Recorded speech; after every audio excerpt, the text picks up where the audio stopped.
Hi there. I've been thinking.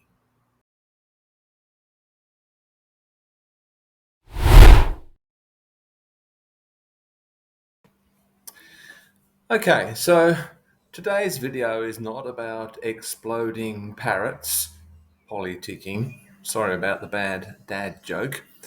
Rather, it's about politicking. But I figured if I said that, you wouldn't show up. Am I right? Who could blame you? But don't be alarmed, I don't intend to push any particular political barrow. Rather, I'm concerned with the general notion of being political. In one sense, it's impossible not to be political. Everything we say, everything we do, everything we don't do has political implications. We're all part of the body politic. No man or woman is an island, etc. However, the notion of being political also has a slightly stronger meaning to become actively and deliberately involved in a particular political cause aimed at changing in some way the political landscape. In this latter sense, I used to be much more political than I am today. I even ran for political office in the days when I could actually still run anywhere. This issue comes up for me at the present time because I have friends, both on and offline, who are much more politically active than I am. And this sometimes makes me feel a little bit guilty. Have I become too complacent, too self involved? Well, the answer to both of those questions may well be yes. But that's not the whole story. Everyone can and does influence everyone else. I think that's even more true these days with social media. It's probably fair to say that the interaction is not always well balanced. The individual is affected much more by changes in society, for example, than society is affected by changes in the individual. That depends, of course, on the position of the individual within that society. In social networking theory, some people serve as important nodes with more connections to more people than others.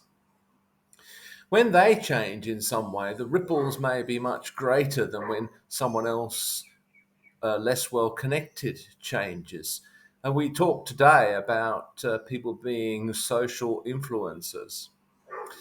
This is something we should all think about very carefully in this age of online social networking. We're all, to some extent, seeking to extend our sphere of influence. Because of this interaction between the individual and society, it's possible to approach political action from two directions. We can try the top down approach. This is concerned with attempting to change directly the structures, institutions, and frameworks of society, perhaps by starting or joining mass political movements, by lobbying political parties, or by entering directly into the machinery by becoming politicians ourselves, which is something I at one stage tried to do. The other is the bottom up approach. In this approach, we seek to influence the individuals around us by modeling behavior, by education, by sharing our ideas and values. The ripples are very small, but perhaps with enough of them, changes could occur in the political structures themselves. Over the years, I've kind of lost faith somewhat in the first approach because social institutions and structures have tremendous inertia. It's very difficult to move them, to push them. Social movements have a way of becoming institutionalized themselves, and they soon fall victim to the same kinds of inertia as the things they oppose. And so you get this idea of a kind of continuous revolution where every movement really needs to be replaced by a new movement.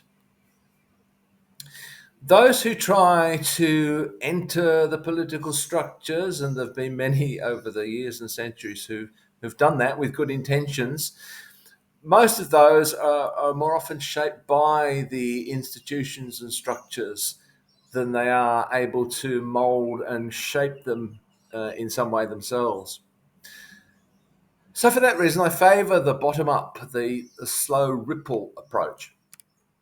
It may take much longer, and I may never live to witness the changes if they occur as a result of my little ripples.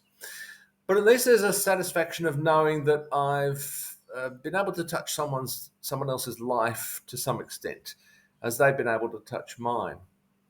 My hat is off, though, to those who really do succeed in bringing about change from the top. And I envy their courage and stamina and their commitment. I don't think it's something I have these days and maybe never did have. It's a very small thing, but maybe in producing videos like this, I am able to touch people's lives a little bit, maybe cause a few ripples.